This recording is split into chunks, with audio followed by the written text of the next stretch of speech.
Hi everybody. In this video lesson, we're going to talk about diffraction of waves. This is the first lesson in our series of lessons looking at the wave nature of light. So later on, we'll be really interested to see if light does diffract, and if it does, can we predict the observable effects of that diffraction? But to start off, we have to talk about what is diffraction and look at how it works for water waves, plane waves, etc., etc. So let's begin. So first of all, what is diffraction? Diffraction is the bending of waves around an object or through a narrow slit. So to start off our discussion, we'll think about waves and we'll illustrate waves bending around an object. And then as we proceed throughout this lesson, we might throw up, and I might throw up some examples on or some visuals on going through a narrow slit. They're kind of connected, as we'll see. So why does diffraction happen? I think instead of going over and having to do a lesson before this, I strongly suggest you take just 10 minutes and watch the first crash course video of 2 that I have posted on light. It's well worth your time, because you're going to have a great explanation as to why diffraction happens. And it's a result of Huygens principle and what happens at the front of a propagating wave and how waves actually propagate. But it explains why waves bend around in objects. So I would definitely take a pause, take your phone, snap that QR code. It'll be well worth your while. It's also going to, that video also starts into some topics we'll be covering today. And it gives you great videos and a great starting point, so that when we do it, you're like, oh yeah, I saw that. I kind of have a deeper understanding now. So definitely check that out. So what we have here is 2 illustrations of waves incident on an edge and diffracting around that edge. So what happens is, so as Huygens principle says, as this wave propagates forward, each individual point on the wave you can treat almost as a point source with like a circular wave going out of it, and that the accumulation of circular waves provides a wavefront. So for a plane wave that's just horizontal, you never notice that circular nature, but when it hits an edge, at that point around the edge, those points on the edge, those point sources, those circular waves, actually, that's the only point, and there's no other points beside it on the wavefront, and so you see that circular nature of the wave, and so the waves bend around the objects. And we're going to be interested in how does the wavelength and frequency of our wave affect that diffraction. So what I would strongly encourage you guys to do, because I'm going to flip to this simulation in a second, is bring open this simulation. I got the QR code down at the bottom, and I have this up here. We have interference. Yeah, I've got it going right here. So it's a FET simulation, and it's a really cool. You can do so many things with this. At the bottom, you can see that you can just play around with circular waves, like a drop going in, and you can change the frequency, which means those drops happen more often. And if you can imagine these as like crests and troughs in the water, as the frequency increases, that wavelength gets shorter and shorter. But we're playing around with interference. Excuse me, we're doing waves. I want to have you guys have a slit. So here we can see this, you guys can observe diffraction here. So it's just basically, instead of having one edge, you've got 2 edges forming like a narrow slit. And as we have a plane wave moving through, we have those plane waves encounter those 2 edges, and they bend around each edge, and they kind of create a circular wave, right? And so you can see I have a certain frequency, and you have a certain level of diffraction there. And if I lower the frequency, what I think I might do is actually, I'm going to make so we have this frequency, and you can see this diffraction. And if I make the slit bigger, that's the same as, instead of increasing the frequency, because I was kind of maxed out, if I make the slit bigger, it's almost like zooming in, and you can see with the same fixed wavelength there, I've almost like increased the frequency. But look what happens when you have an increased frequency and a smaller wavelength. You see how the wave, like there's actually some almost like, the wave almost just propagates straight through, right? It was a plane wave before, and it's a plane wave after, and you do get a bit of diffraction at the side. But as you make the wavelength smaller and smaller and smaller, the wave just kind of propagates through and doesn't really bend too much. But as you can see, so you can still see, yeah, it's kind of like a plane wave, and there's a bit of diffraction. But as I make the slit width a lot smaller, now you can see, oh, wow, now that plane wave is gone, and now I have a circular wave, lots of diffraction.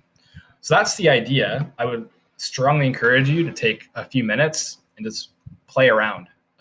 Click around, see what kinds of things do. Look at the interference, look at the diffraction tab, just have some fun with it. But I'm going to pause the simulation for now and head back to our lesson. I want to get a few things down on this one. All right. Didn't get the tablet set up ahead of time.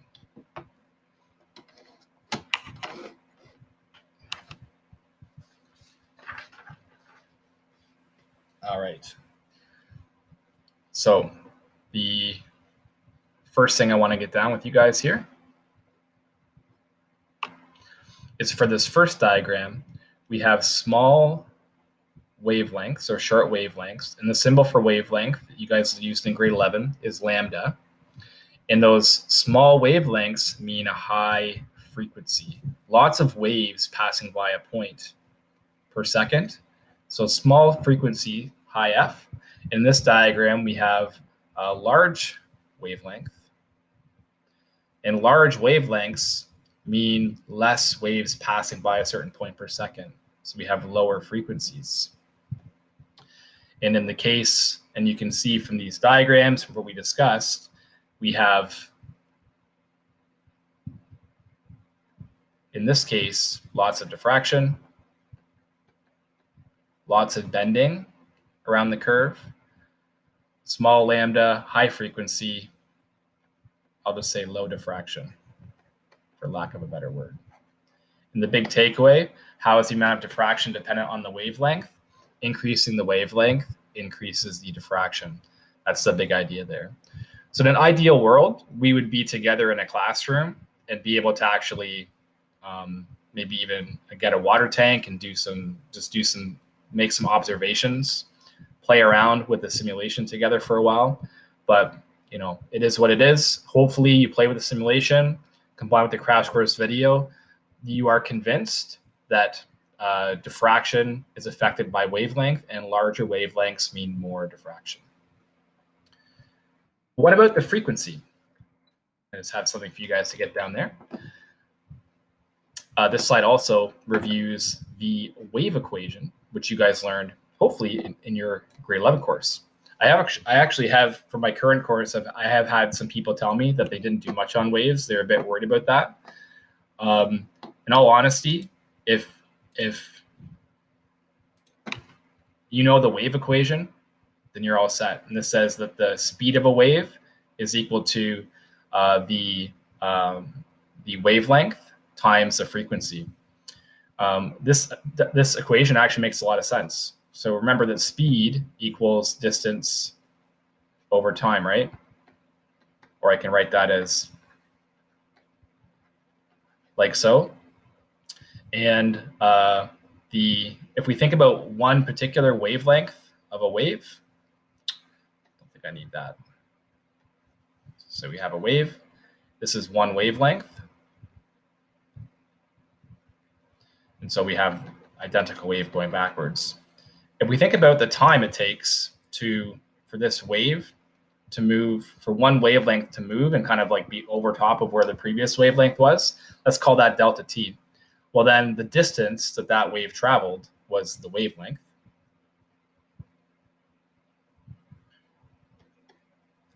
Lambda. And it went in a certain amount of time. Now we actually know that frequency is 1 over seconds. It's like the inverse of time. And so 1 over delta t, I can just replace with frequency. And so there you have it. You have our wave equation.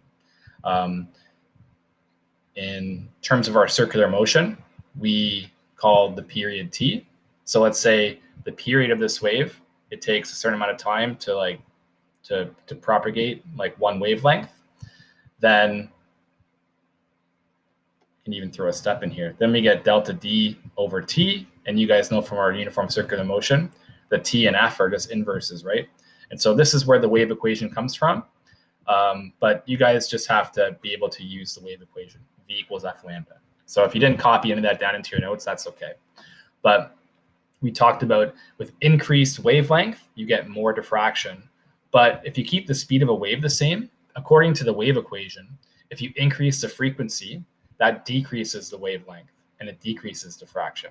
So increase wavelength, increase diffraction, increase frequency, you decrease diffraction because it decreases the wavelength. So this brings us to the question. So if light is a wave, and again, our whole purpose for today's series of lessons is to investigate, determine, verify that light is a wave. And in the grander scheme of things, we're trying to answer the question over our next 2 days of lessons, is light a wave or is it a particle? Today we're talking about, is light a wave? And if light is a wave, what should we notice if light is incident on the edge of an object? So if you want to pause the video and actually just like think about this for a second, compose your thoughts instead of me just telling you an answer, because I'm going to just go over this right now, but I strongly encourage, pause the video, compose your thoughts. So if light is a wave, then light should diffract if it's incident on the edge of an object. Now, this phenomenon actually can be observed, and the crash course video actually showed you some little mini experiments you could do to observe this, but we don't observe it on a regular basis. And the reason why is, think about our condition for lots of diffraction. Big wavelength, lots of diffraction. So when you're at a beach and you're seeing a big water wave with a long wavelength incident on an edge, you can watch that wave bend around the edge.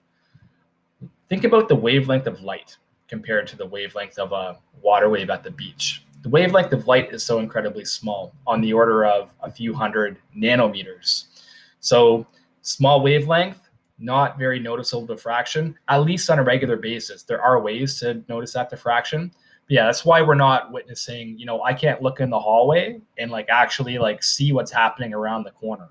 Light's not bending around the corner of my door because its wavelength is so small, right? But if light is a wave, it should diffract.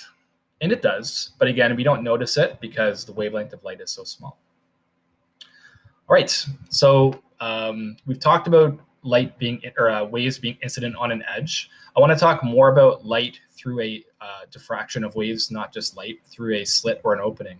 Because our grand finale for today is to look at Young's double slit experiment, where he shone light through two narrow slits very close together. So we want to talk about what happens when waves go through a slit or an opening. So the first illustration I want to give is what happens when you have a very large opening. So when you have a very large opening,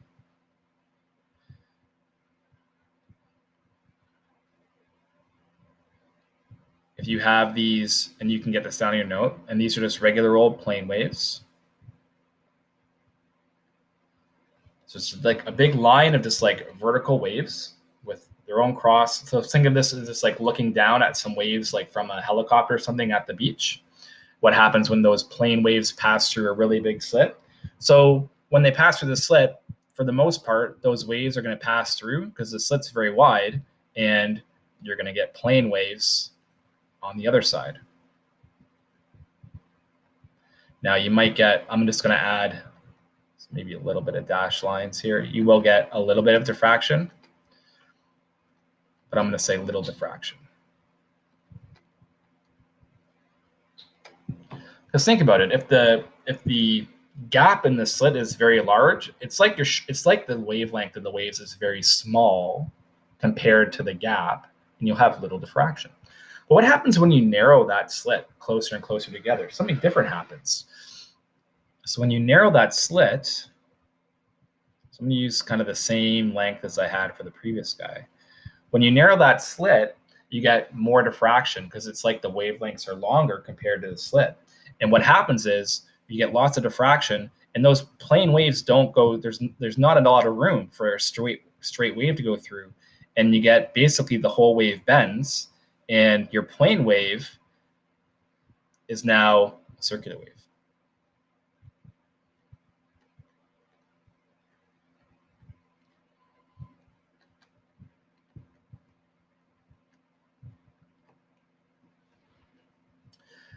So that's our big idea. When you take a plane wave and make it go through a narrow slit, because there's lots of diffraction, it almost becomes a circular wave. And you can imagine, just like dropping a stone into a calm body of water, you'll have those circular waves propagating out.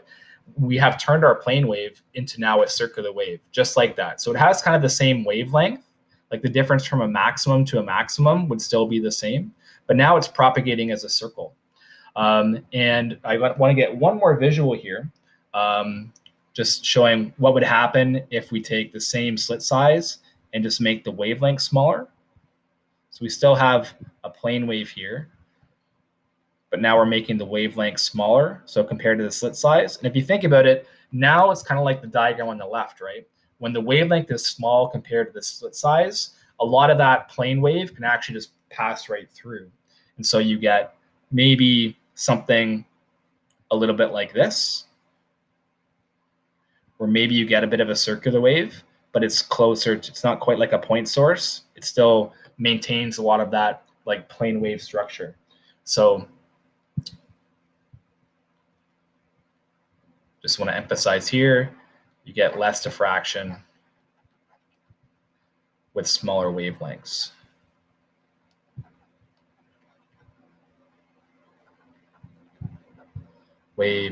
Wavelengths, that's how you spell it. There we go. Yeah, because again, if the lambda is small, or if the lambda is small compared to the slit size, a lot of that plane wave will just pass through, not a lot of diffraction. If you're really long lambda in a really small slit, it's almost like you now have a perfect circular wave coming from a point source. All right, so I think that establishes the theory there. Hopefully we're convinced. If you take a plane wave and you put it through a small slit, you're going to get a circular wave coming out.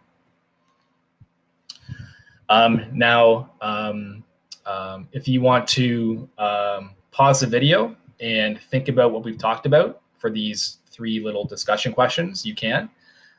If you want to pause the video and play around with the simulation a bit more before answering these 3 questions and just try it yourself, because in our simulation, in the FET simulation, you are totally capable of changing the frequency, hence the wavelength of the wave, and you're totally capable of increasing the slit size as well. So you can kind of observe these things on your own, hopefully.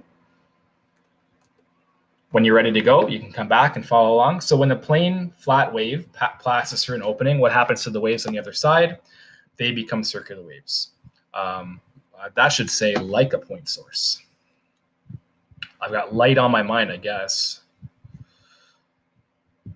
Like a point source. If the slit size is held constant, if you make the wavelength larger or smaller, making the wavelength longer, increase diffraction. Again, because if the wavelength is long with respect to the slit size, lots of diffraction.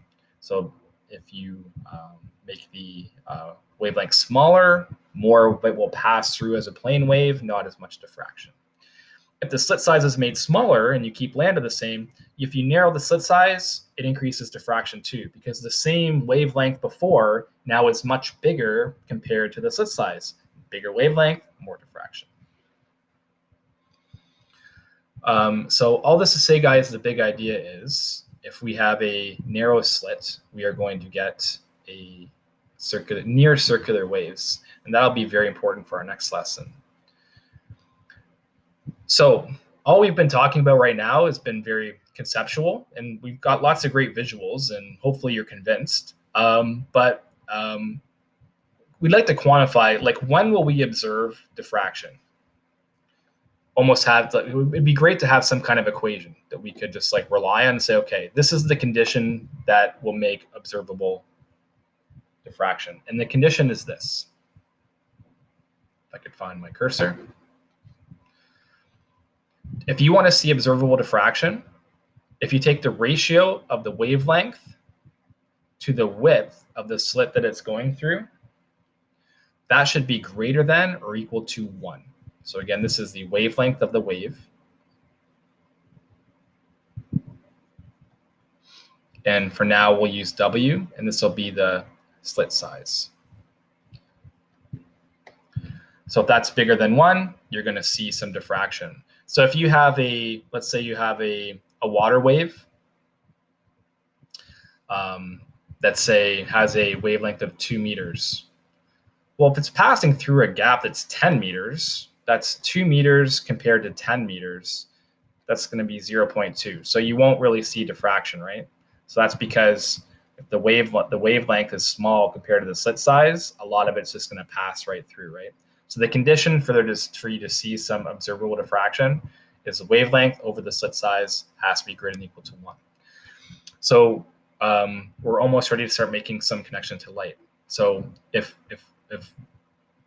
we say that light is a wave, then if we can pass it through a narrow slit, and if that slit is narrow enough compared to the wavelength of light, and so remember the wavelength of light, very small, it's like hundreds of nanometers, but we can make slits very, very, very, very small. We have the capability. So we should be able to predict diffraction patterns, observe diffraction patterns, and if our predictions match the observations, then we've kind of verified that light is a wave. So in our next lesson, we're going to look at 2 circular waves will interfere. So we know that when you take a plane wave through a slit, you get a circular wave. But what if we take a plane wave through 2 slits and we get 2 circular waves? How are those 2 waves going to interact on the other side of the slit? And so we're going to look at that, quantify that, and then again, that's moving us towards being able to predict what would happen if we shone light through 2 narrow slits. And verify that light is a wave. So it should be pretty fun.